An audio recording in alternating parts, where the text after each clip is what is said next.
Welcome to the Writer Center's virtual craft chat series, where we talk with writers a little less about what they wrote and a little more about how they wrote it. My name is Zach Powers. I'm the artistic director at the Writer Center. I am also a fiction writer. I've published a short story collection, relevant here, and a novel as well. So I'm really excited to talk about this one. Having a really short story filled year with the virtual craft chat that I'm hosting. So I'm really excited for this to focus on the short form. And it's now my pleasure to welcome Allison Wyss, the author of the story collection Splendid Anatomies, an amazing book. And Allison, if you have a copy of your book handy, could you just read us a brief excerpt so that our guests today have a little taste of what we're going to be talking about for the next hour or so? Yes, thank you. And thank you so much for having me here. I can't believe looking at sort of the heroes that have done these craft chats before that I get to join this. This is just kind of a dream come true. Thank you. Um, but I'm going to read just like a little more than a page from a weird little story in my collection, the yogurt story. And it's called From the Multiverse Chronicles. Excuse me. Um, the nature of friendship changed world to world. We were like sisters in this one, not lovers or best friends or arbitrarily paired research associates. Maybe we were like two puppies in a puppy pile. But of course, we also talked about science and discovery, and if this life were the one, the keeper. You have to understand, it was all yogurt in this world, plain yogurt, and nothing else. Nothing at all. I liked the softness. I liked that I didn't question, or only briefly, how the yogurt didn't spoil. Not past the spoilage that is already yogurt, I mean. Where it came from was never a question. It only increased. It was never a question of any world, though folks may query through the comms. Sleeping was an immediate obstacle. A body submerged was cool and soft, but the head must stay above for breathing. We took turns, one holding the other's head aloft for a full 8 hours. It was tender, but it couldn't be sustained. Then we discovered a pattern to form with our bodies, of my head atop Marta's thigh, and her body curled like the moon too, and her head on my thigh. Clockwise for the first 4 hours, then a flip and a turn, and counter for the remaining 4. Circadian rhythms held, though the light never changed, and time was pale and soft too. And I'm going to stop there right before we get to the poop. Because the story gets weird. And if you're into that, maybe you'll read it. But maybe I'll frighten you away if I go too far. I have to go off script right away. Was there a particular inspiration for that story? Was there a moment where you're saying, "All right, this weird, I say that lovingly, story about yogurt world"? Yeah, I mean, this story, it's one of the newest ones in the collection. It honestly came about originally from a weird little conversation I had with my daughter, who is 7. She was probably 6 when we had the conversation. And we just like to, imagine and play things. And, one of the things that came up is, we would say, what if the world was, this way? And one of it was, what if the world was made of yogurt? And because I just like to play with weird ideas, I started thinking about it, and I just played with it until it turned into something that I thought had meaning. That's great. Um, And we'll talk some more about play, I think, a little bit later. So I'm glad you mentioned yeah, play now. So the totally. first question I want to ask, though, is in your own words, who the heck are you? Hmm. Yeah, it's a good question. I mean, isn't the search for identity one of the reasons we write stories? I am a writer who lives in Minneapolis, Minnesota. This Splendid Anatomies is my very first book. It's a collection of short stories. I teach for the Loft Literary Center. I also write a column on craft. I have a 7-year-old daughter who hopefully will not be joining us tonight, but I guess you never know for sure. And I just write weird stories. I write weird stories about bodies, about the ways we try to claim our bodies, the way we build our bodies, the way I really believe that we're all cyborgs, and, about even, the conflict that comes when the world will not let us claim our own bodies or build our own bodies or control our own bodies, which I think it's something that I can't stop thinking and writing about. And so I wrote a whole book about it. Great. So the first question about the craft of writing we like to ask is probably the most polarizing. There's some love-hate for this one, so we'll see where you fall on the spectrum. What's a question you really wish someone would ask you about your writing or writing practice? In other words, what haven't you gotten to speak about before? It's a really hard question because people ask such great questions. I feel like I've been asked really wonderful questions, and I've also misanswered really wonderful questions, which means that I keep thinking about the answers. I'm like, no, ask me this question again now that I've thought about it. Um, and also there are these questions that, like, the first ones that top to mind, or maybe the ones that I'm terrified somebody will ask me. But what I'm thinking, because I've been thinking about this, a question that I have been asked before, but maybe not from every angle, is people there are several fairy tales in the collection, and I think that leads people to ask me about morals, like the moral of the story, because I think that, my fairy tales don't have the same type of moral that people are expecting. And so people are sort of, asking about that. And I think it's a craft decision, it's a form decision. But if people don't ask that about other stories, do they have a moral? And like, maybe you'd use a snootier word to talk about it on a non-fairy tale. I don't know, like, does it have a theme? Does it have a message? But I think, and maybe it doesn't, but I do think it has an implication. And I do think, every story that we put into the world, is necessarily political and moral, and that it makes a statement sort of about how the world could be or should be. And a story is necessarily also powerful, because when we read a story, it literally changes the little wiring of the synapses in our brain, like in tiny ways that can accumulate. So it becomes really important what the implications of a story are. And I'm always sort of terrified to be asked about, the implications of the stories I write. And I'm also sort of always eager to talk about that, because there's always this terror of being misinterpreted. And I think that that's where, because that's all about meaning here. And we're trying to talk, and I know this is about talking about craft, and I love to dig down into craft, but maybe I'm just rambling here. But it's like this. There is often discourse in the world in which writers get angry that readers might interpret the story wrong.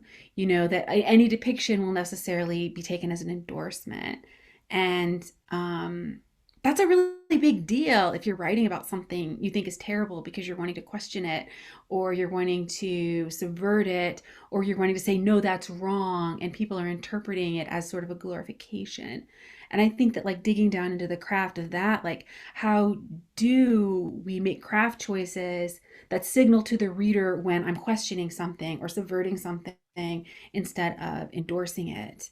And I think that's a really good question. It comes up a lot, on Twitter and in my writing classes, and in, just sort of in the world, is how to write about evil without making the world more evil. Um, and then I've just rambled on. Did I lead myself to a question? That Uh, was really good, and I think we're done. That was too good to know. That was an amazing answer. That really thoughtful answer, and I'm going to be thinking on some of those topics myself for a while now. So thank you. Um, Getting to a very craft specific topic, though, I was interested in the tone, the voice, whatever you want to call it, of the stories. They vary from story to story, but there was, in all of them, the feel of the language is really good, and they're, no matter how long the story is, no matter the exact linguistic style, they're all really compulsively readable. In preparing for this, it's one of these times where, like, I had to slow myself down because I just would be breezing through too quickly, because they're really, really readable. And I mean that the best way possible. Like, the prose just flows very easily, and forward motion is really good. So first, broadly though, how would you describe tone or voice? um, I kind of think of it as atmosphere. And I think, like, the like voice is somehow easier to pin down than tone, because sometimes it really feels like, a person's literal voice talking. Like, what is the personality of the narrator? What is the angle they're taking? What are the things they like? What is important to them? What are their values? And tone becomes, tone and mood are often talked about the same way, and I don't tend to differentiate them that much. But it's sort of that thing that pulls you into the story even before you know what the story's about or who the characters are. Like that first sentence that sort of just casts like a mist or a fog or a clarity, over things that, really has to do with, with every word and every punctuation choice, that there's some sort of perspective on it, is sort of how I think about it. Okay.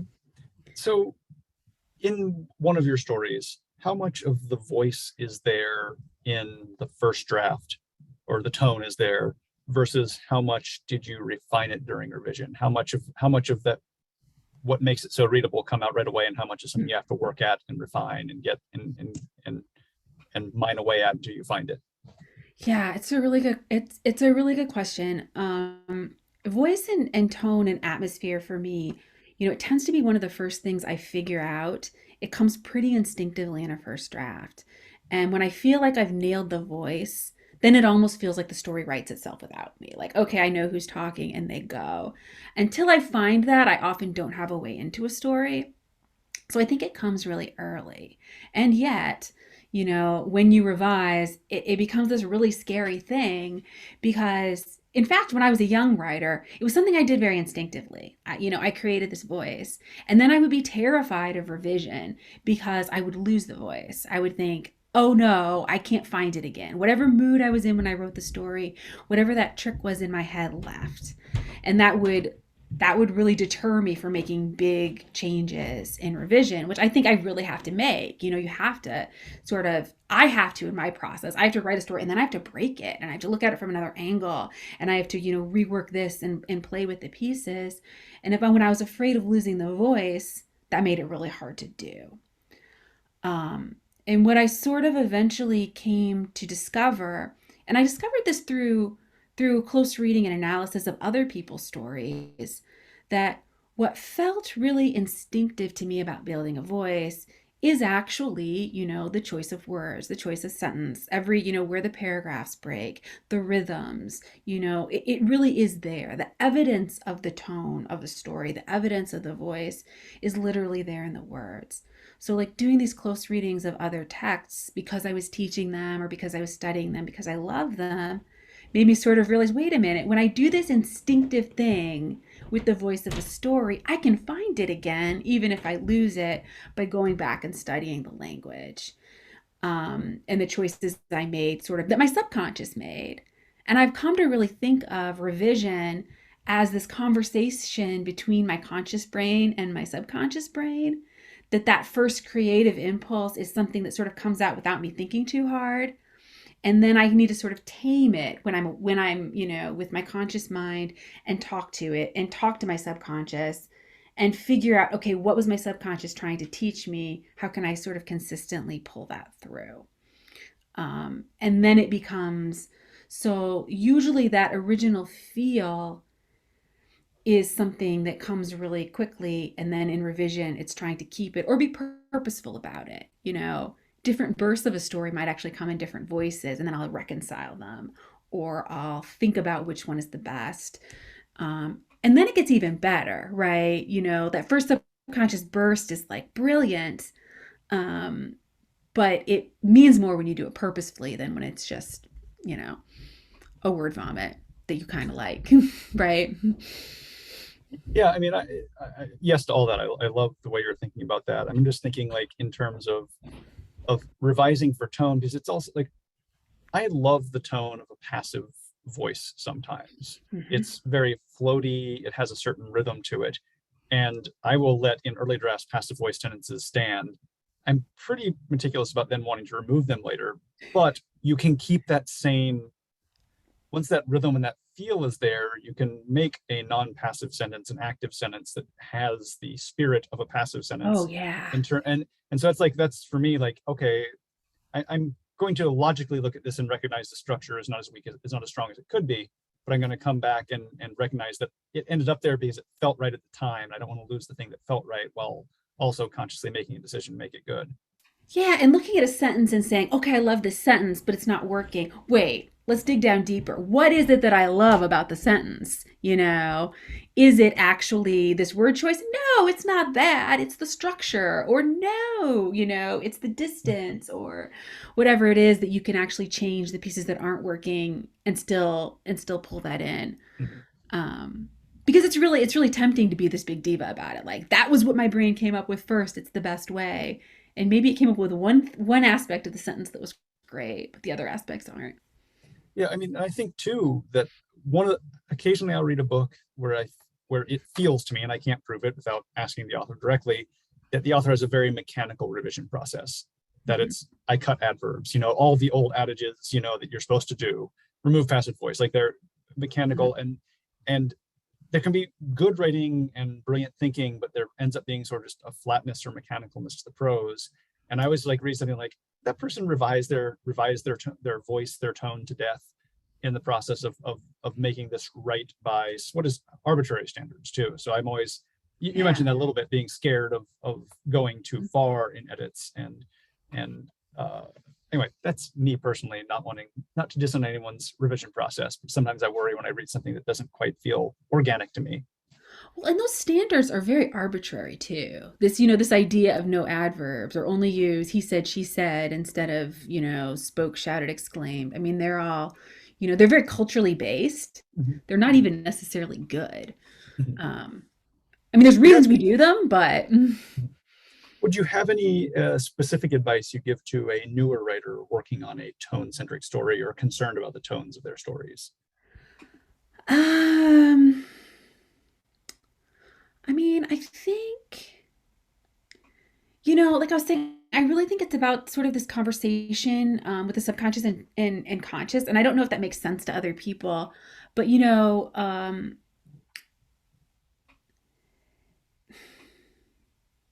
like finding that balance of what your subconscious is trying to do and what your conscious mind wants to do is something that I sort of talk about in my classes, and I think is hard to find, but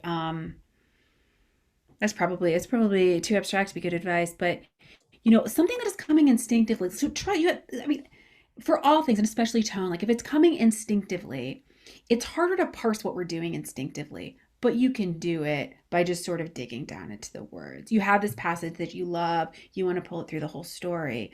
I mean, some of the techniques for doing that I found is to read it over and over and over again until I find the rhythm again. But another thing I can do is literally look at, like, okay, what's the length of those sentences? Okay, what's the construction of those sentences? Okay, is what's the sensibility is actually, where I sort of dig down into that, like learn about sensibility, learn about, is this a voice that likes color? Is this a voice that likes smell? Is this a voice that notices details far away or close? And if you find that passage that has the feel that you want to extend through the story, notice all those things about it, and then you can purposefully put those things in the rest of the story or in new parts or other parts.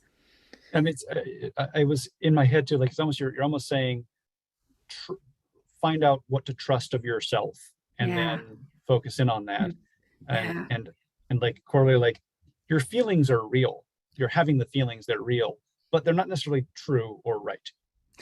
So it's it's like that mix, like the feelings are real because you've had them, and Yeah. recognize those and their value, but also recognize when you need to, like, I'm being indulgent, or I'm being wishy-washy, or I'm being not as good as I could when I'm writing that on the page. So um, this is I think we could talk about that forever, just back and forth. So I'm gonna make myself move along, but I did want to remind everyone that if you have questions, please put them in the chat. I'm happy to ask your questions instead of mine. In fact, I prefer to do that. So please, if you have a question in the chat, and I'll ask the questions from the chat as they come in or shortly thereafter.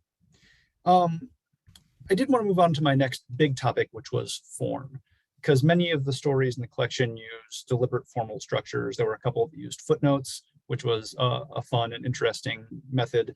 And then the thematic section breaks and fast dog security I thought were interesting, because you sort of flipped, each section has a different header that repeats throughout the thing, and each one has its own standards of what's being included in it. So it sort of creates a very obvious formal decision in terms of what content you'll be writing in each section. So how and when in the writing process do you decide to use a technique that's physical on the page, like a footnote or a section break? It varies. I would say some of the stories sort of felt like they came with that, and some of the stories it was added even after they were first published. Um, and I think that the distinction comes. I'm usually doing two things with a sort of visual structural element, and they're two very different things, but they're both really important things. And the first one, and this is the one that's more likely to come later, and for many of these stories came like only after I was putting them together in a collection, is I think that these visual elements guide the reader through a story and help you sort of find footing or hold in something as the rest of it is sort of coming into place and developing. If I say to you, I'm going to take you into the void, you are going to be frightened, you are going to be confused, you will not know what's going on. You're going to be like, no. I'm like, but I'll give you this rope. Hold on to this rope, I will pull you through it. And these visual elements, these sort of larger structural things or forms, like formal forms, can be a way to pull the reader through something that is disorienting in other ways as you sort of get those pieces, in order, for the story to work. And I think that I have several stories in this that, have these visual elements, but they're also like structurally and narratively, they're spinning around anxiety. The structure in some of these stories is really that the character has these hangups, these questions, these worries that they keep coming back to. And that works, but it's difficult. And when I publish these stories just in literary journals, and maybe the reader only had to do one story in that whole journal that had that particular difficult structure, that they were willing to do it for that one story, but it would be a little bit punishing to make a reader do that work over and over again. So I wanted to give them extra sort of holds, like a rope to pull them through. And I think that's one thing. And some of those sort of let's help the reader through this came later. The ones that come earlier, but what I think that all of them do, and a reason that I really embrace this, especially later, but also earlier, is I think that these extra these footnotes, these little subheadings that sort of group things in a different way, other things like emails poking through the strike throughs, they poke at what can otherwise be a claustrophobic voice. And that's really important to me in a story that sometimes, like, so I really love this like tight, intense tone or mood or voice that is really just cycling around itself.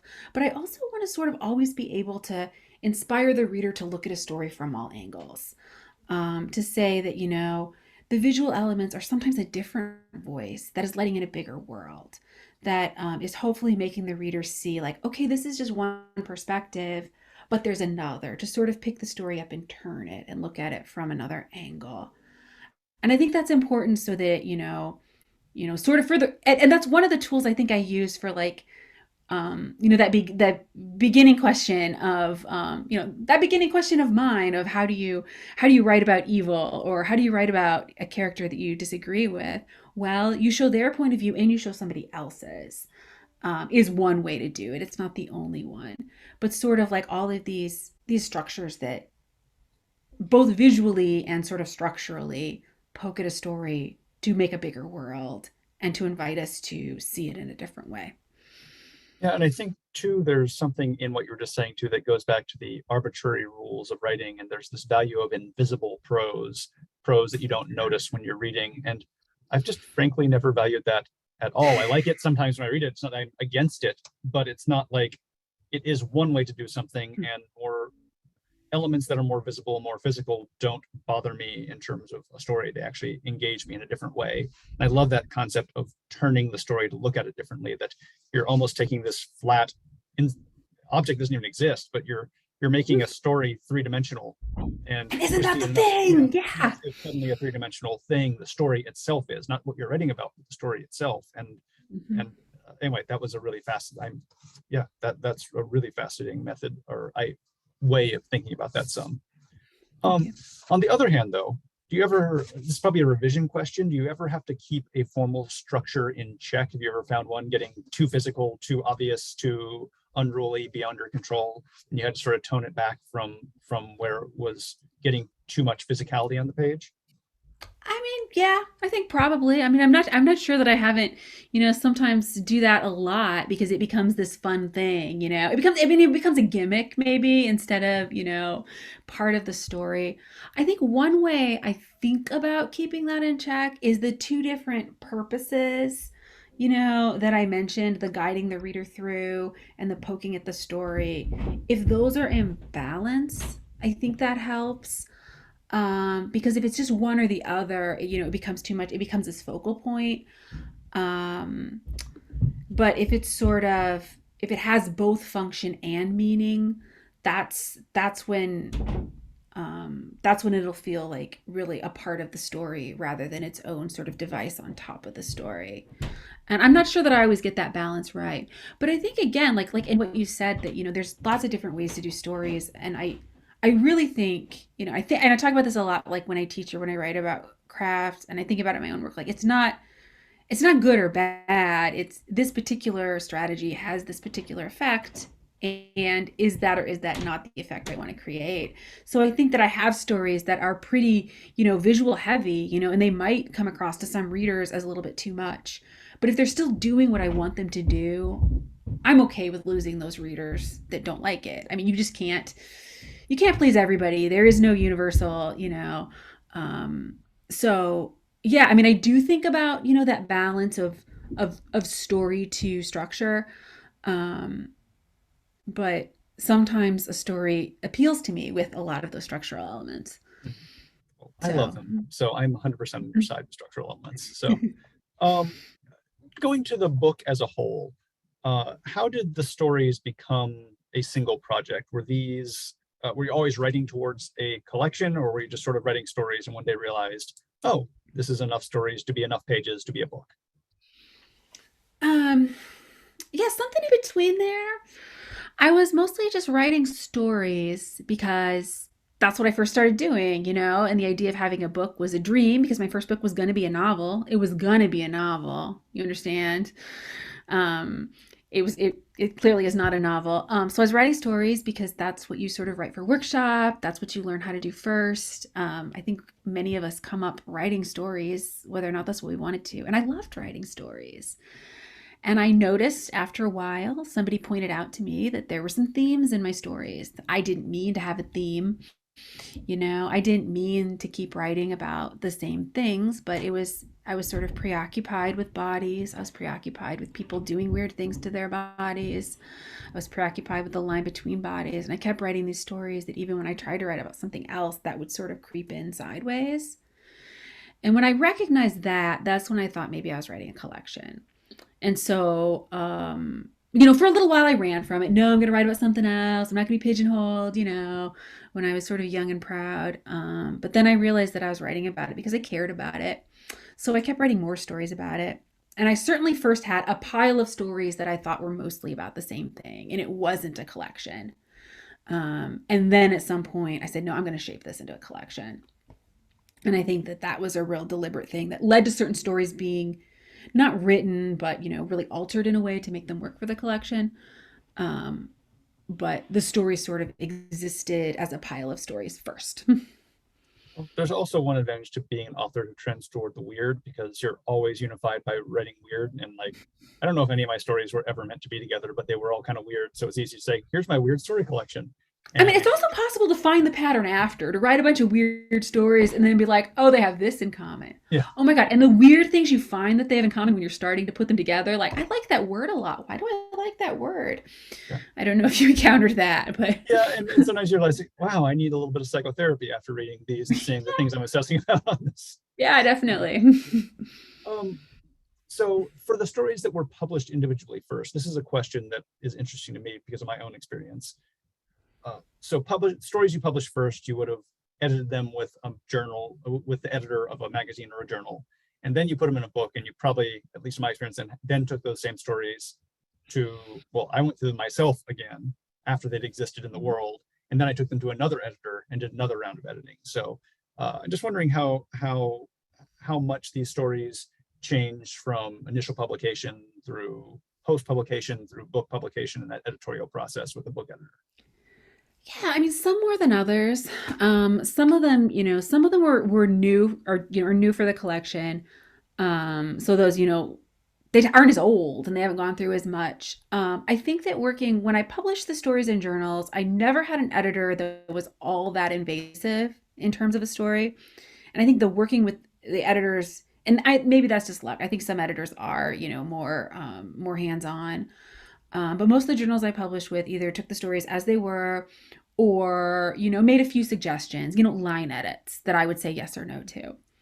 When I worked with an editor making the collection, it was a lot. It was a lot more. I got a lot more feedback, a lot more suggestions. The changes to the stories were a lot more, they were deep changes rather than just sort of a, hey, can we cut this line? Um, and it was a really good experience. And I was really, really lucky to work with an editor who I think really understood what I was trying to do, liked what I was trying to do, and trusted me to do it. I never had the feeling that I had to make a change, that I didn't want to change. I was always told, this is your book. This is an idea I had, but this is your book. And I always felt that that suggestions were about making it a story more itself.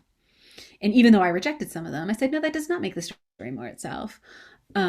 Or decided not to. It was this conversation about how to make the stories do what I wanted them to do, which was really, really great. And some of them changed a lot, and some of them changed not very much at all. I don't think anything's meaning changed. I was definitely, by the time they were in a collection, I knew what the stories were about. And I don't think anything after being sent out in the world, what it's about doesn't change for me. I am pretty careful that I don't submit stories before I know that much, but I will make changes that clarify, that bring things closer to that decision I've made about what it's about. And that worries me sometimes when I see writers that seem to be accepting feedback before they've determined for themselves what a story is. And that's not to say that it's bad to do it, but I get nervous giving feedback on a story if I have the sense that maybe the writer doesn't know what it's about yet. And I never want feedback until the thing's basically done in my mind. I don't want Yeah. anyone I don't want anyone in my brain when I'm working on the Yeah. thing. And then I welcome it later. But in that moment, I Uh-huh. want to get it where I can get it. And then the joy of that for me is then when someone offers advice that I agree with, like, it's easy for me at that point. It's like, oh, Yeah. obviously, great, perfect. Hmm. I should have thought of that. It's Yeah. not like messing with anything else I have going. I just had an editor who didn't accept my story, but I saw him at AWP. He said, yeah, no, if you just cut that last section, I might have considered it more. Like, oh, absolutely, you're right. That thing didn't need to be there. And it was literally a 15-minute fix. And it was like immediately a much, much better story. So yeah, That's so great.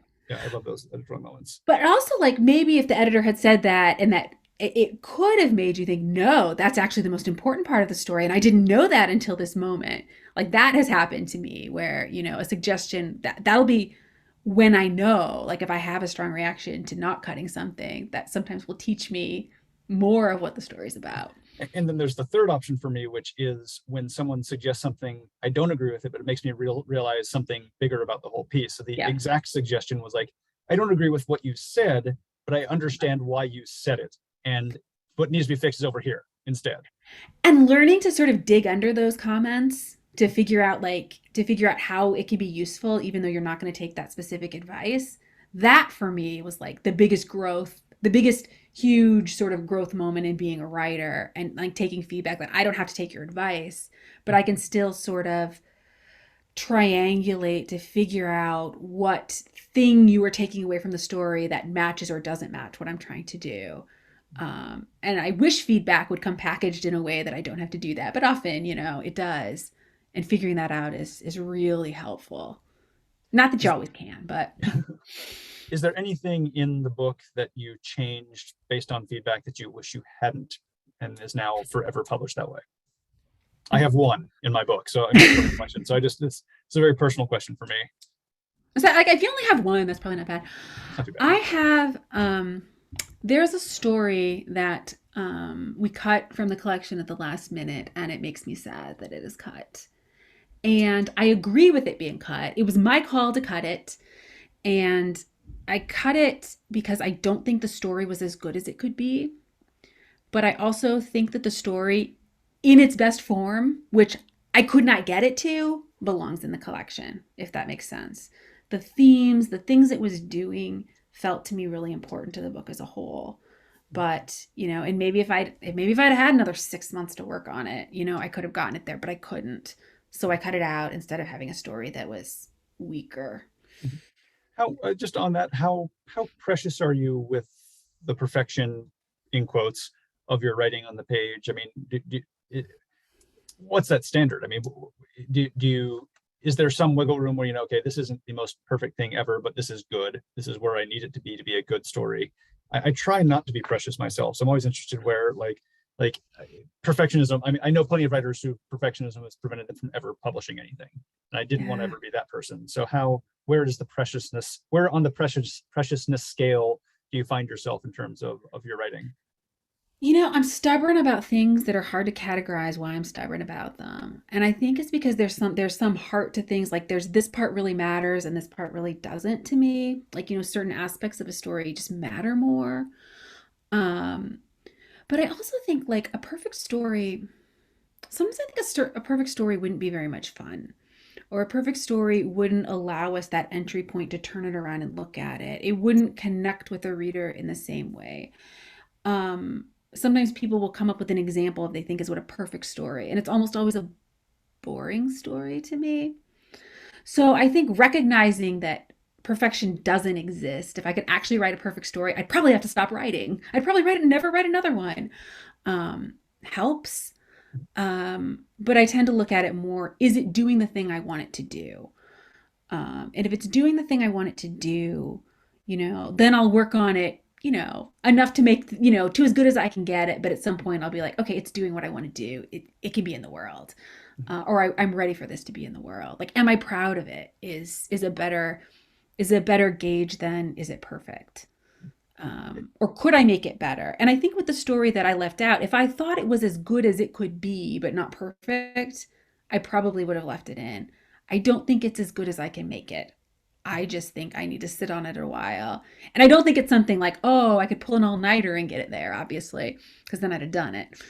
Um, but I need to sit with it longer, and maybe it'll get better and be a better story. Or maybe I'll throw it, I never will. But I also, I mean, I don't know if I should admit this out loud, but I actually let myself have I'll let myself have a weaker passage, or especially in a book, a novel. Like, this chapter is not as good as it could be. I'm going to leave it because it relieves so much pressure.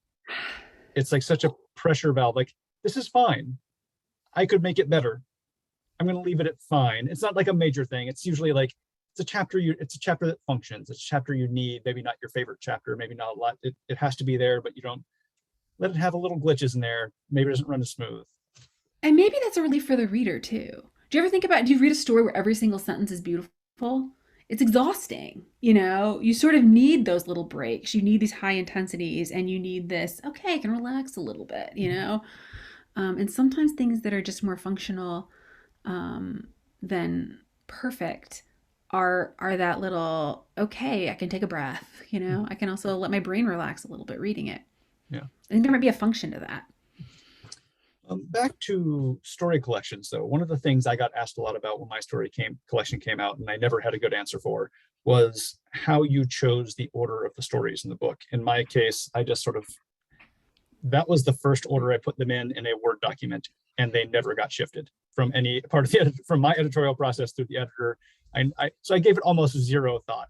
I mean, maybe it was gut feeling. Maybe I was just like, it felt right and I did it and it stayed. So, but so many people ask about, like, it's a really big question with people with story collections for putting them together. So do you have any thoughts or advice or wisdom? I mean, I don't know if I have wisdom. I have a lot of thoughts on it. And I love that, like, so the fact that yours came together and they felt right, like, so much of this is instinct, right? And you got to trust it. When you know it, you know it. I didn't know it for mine. I fretted about it. I fretted and I fretted, I fretted. And I'm actually very pleased with the order. I think I came up with a good one. Um, but there are different ways that I thought about it. And I did have a lot of help with my editor from this. Like, and we talked sort of about different ways to do it. And he had suggestions and I had suggestions. And we had this incredible conversation where things sort of clicked into place based on all these earlier conversations. But I definitely thought about the journey a reader takes through it, about how to sort of, in an early story, sort of lay out your big themes, ease the reader. I wanted to ease the reader into the weirdness, and then sort of, after how does one story hit after another story? Like, how does this punch you in the face? How does this give you a break? How does the intensity build and then give you a breath? All of those things I was thinking about. I was also thinking a lot about spreading out certain elements because of the way they sort of missed. And this is maybe weird, but like magic. I wanted magic to be spread evenly through the collection because some stories use magic and some stories don't. But when you're in a collection where you know that magic can exist, that makes the stories without magic are sort of infused with it. Like that is a purposeful choice. It is a where is it going to come? It creates this suspense and this feeling that there's a reason for what's happening. And I felt the same way about gore.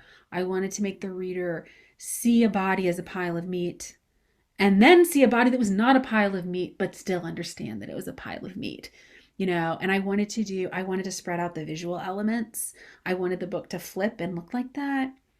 And then the other thing that I thought about a lot is some stories are kind of there's like, is a door opening or is a door closing, and how to sort of like ask the question and answer a question. This is maybe an obvious example, but I have a story that ends on, and what was her name? It was lost. And later in the book, I have a story where it ends with, and my name is, and that felt like, and that's a way too simple and obvious one, but you know what I mean? That felt like having those sort of, frame each other. Like sometimes, there's a question where there's a story in which the door to another dimension is opening. It was real important what story went after that one, things like that. How is one story setting you up for another? So a lot of those things. And I had this spreadsheet with, which stories are, have magic, in this color, and which stories have this, and to sort of spread them and look at the journey through magic and non-magic, gore and not gore, and how the forms work together. So I thought about a lot of things. I also know that most readers pick up a collection and read them out of order. I also do that. So, Oh, people do that? oh, people do that all the time. What kind of madness is this? I bet half the people here do that. Such a completionist. I could never do that. I do realize, just because Kyle said this was useful in the chat, this part of the discussion. So I also think I almost did the mixtape method. I didn't think too hard about it, but it's like, a couple fast songs and a slow song to break it up, and a couple fast songs and a slow song to break it up. My dad was a party DJ when I was growing up, so I must have been some DJ gigs where he had his playlist put together really well. So I think that's just playlist is probably how I was thinking about it. Almost as what's this? Yeah. And things like, oh, I got a long story, better break it up with a short story. That definitely felt part of it too. Yeah. Yeah. It does get as basic as that sometimes. Like, yeah. No, that's the longest one. It's going at the end. Yeah. Some people just say things like, put the best one at the end and put the second best one at the beginning, and then and I'm like, I don't know that I can rank them that way. I don't know what the best story in the collection is anyways. Yeah, I do. I think there's something like, put something you like first, because people do, I think, flip to that first story first. If you're trying to sell books, there's probably some practical advice in having one you think is strong and appealing generally. Especially also if you have weird stuff, your lure people in story, at least that lure people in, like trick them into reading your weird stuff with that first story is kind of fun to do too. Like, oh, you thought you were getting a drama, and here's flying children. Well, yeah, that's what, right. Definitely. Speaking of flying children, one thing you mentioned earlier that I wanted to come back to was the idea of play. And in my head, it's also something I think of as seriousness versus respectfulness. I think I'm a very respectful person when it comes to writing. I do not want to ever be a serious person when it comes to writing. And it's a semantic distinction, I know, but I like respectfulness doesn't require a serious attitude to your subjects, to writing in general, to the way language works. And one thing I sensed in your writing was an element of play. And I think you brought up yourself earlier. So it feels like you enjoy the process of writing, and you enjoy the process of figuring out how the pieces of a story fit together, or how the concept of a yogurt world turns into something that means something, that has depth and meaning and interest and story within it. So first of all, is that accurate to say that? Oh yeah. I'm not in it for the money. I'll tell you that. I think it's, I write because it's fun, and I write about things that I find fun and interesting.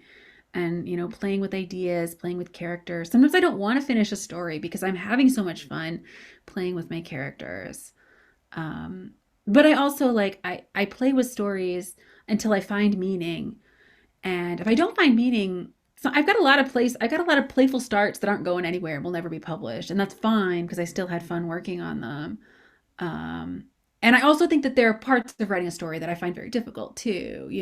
There are times when I'm tearing my hair out trying to make it all work. Um, but that's, I'm having fun until I care. And then I'll go through the harder parts of it. Well, and sometimes it's hard work to get back to the fun part. So if you like the Yeah. fun, there's the intervals of not fun in there.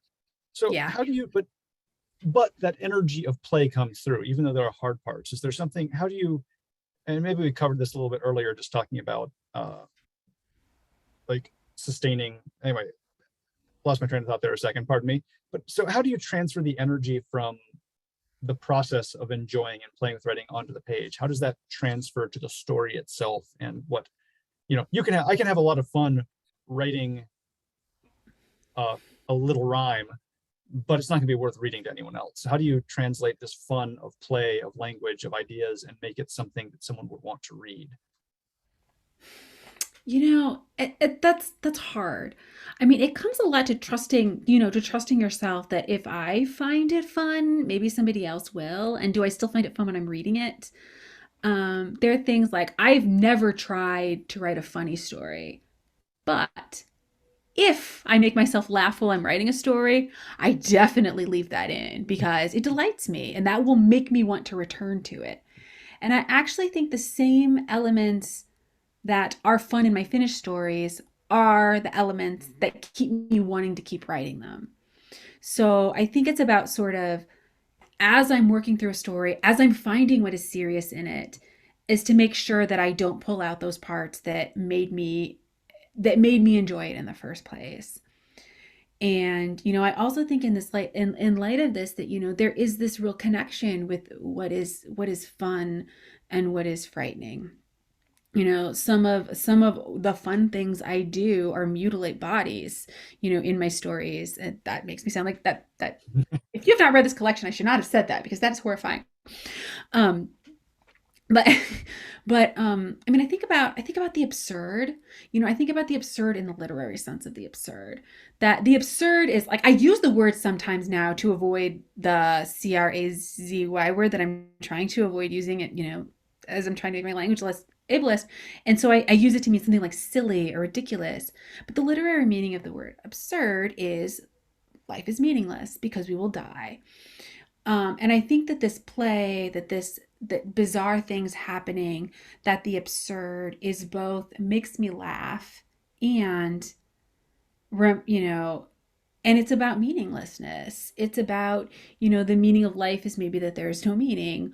Or, I write these fun things because they're fun and because we will die. Like there is a darkness to it and a seriousness to it. It's about some of the scariest things in life, these stories that are actually about things that are really lighthearted and ridiculous.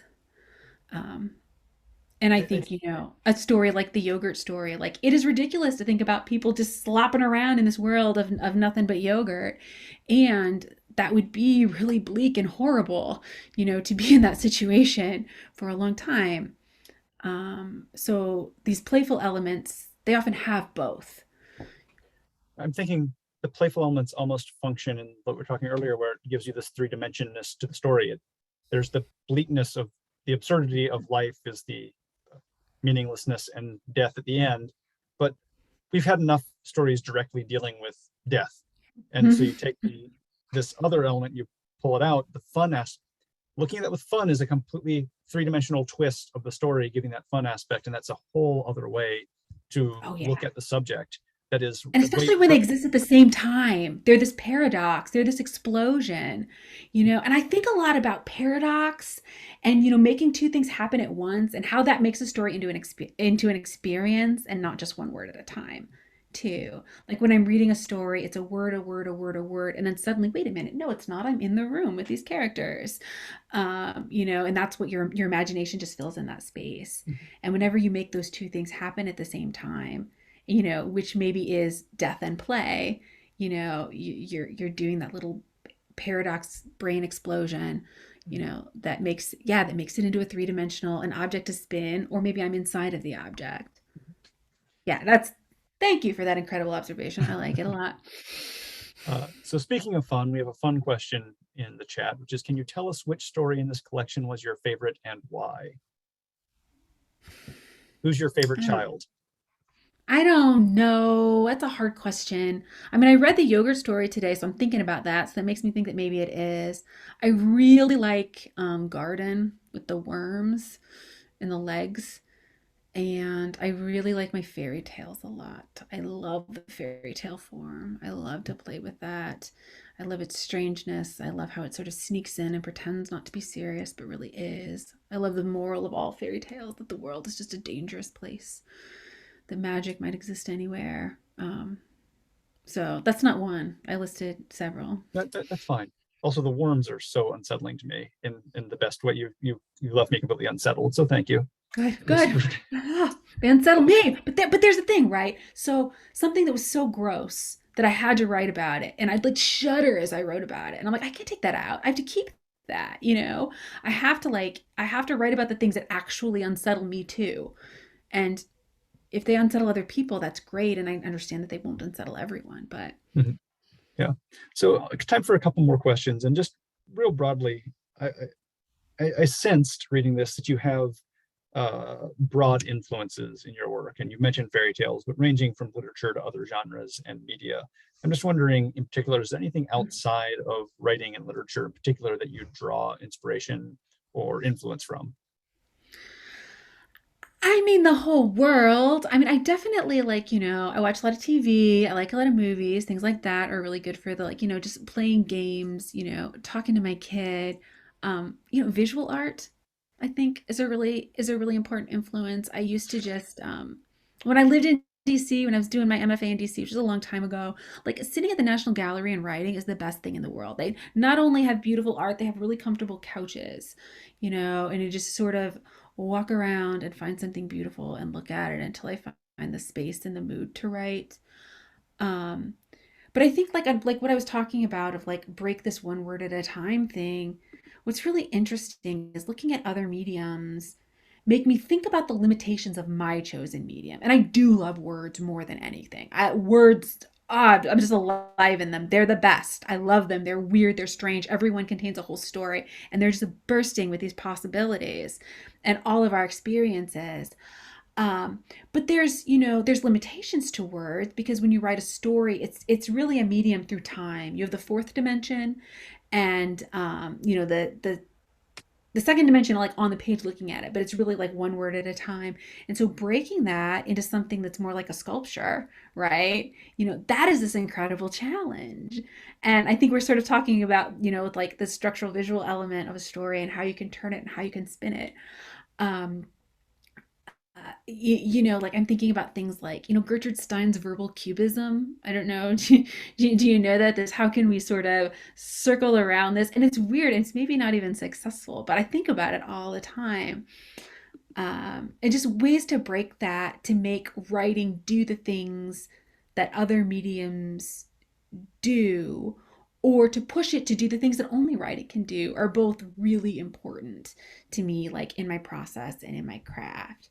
I think about like film. You get more dimensions. You have two dimensions. You have the three dimensions because you can sort of imagine the space behind people, and the fourth dimension you have time because it goes over time, but you don't have interiority and you don't have smell. So those are these things that writing can do particularly well, and how do we use that, and how do I also fake you out into thinking that you're in a room, in a space. I don't know if that answered the question. I That just was got amazing. excited about Yes, talking thank you. about it though. Well, we're about at the end here, so I do want to move on to our final question. And that is, what's one piece of advice you'd give to a writer just starting out? I mean, I just think follow your momentum.